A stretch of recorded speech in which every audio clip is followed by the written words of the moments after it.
Hey, Dr. Brett. Yeah, hey Ashley. So some sports are more low impact than others as far as physically, Yeah. but they require more precision.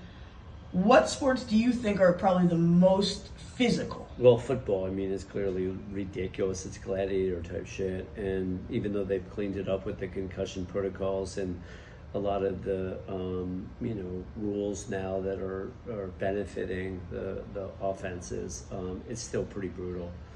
And by the time you get into November, December, most of the players are playing pretty injured. So it's a tough sport for sure. Rugby obviously is super tough too. But basketball is ferocious. I mean, most people don't realize how ferocious basketball is. It's really, really intense. And then the grind of tennis is a brutality, right?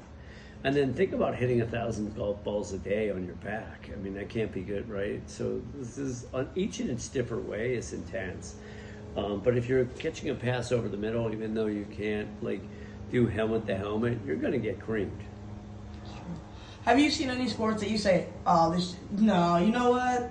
No, this is too much. This is too much. It doesn't make any sense. Well, I mean, the UFC, I love watching UFC, but I don't like it when, they occasionally let the guy pound the guy 2 or 3 more times when he's passed out. Yeah. Right? And I know that there's a lot of adrenaline and sometimes people recover, and I have seen fights where someone looked like they were passed out and actually recovered and won the fight, but those extra punch or two when they're practically brain dead already, it makes me uncomfortable. Especially when their head yeah, like that. Pretty awful. And some guys have the presence of mind to pull back. Yeah. I mean, and other guys are just such killers or so adrenaline rushed that they're just going to pound somebody who's already passed out. It's just weird.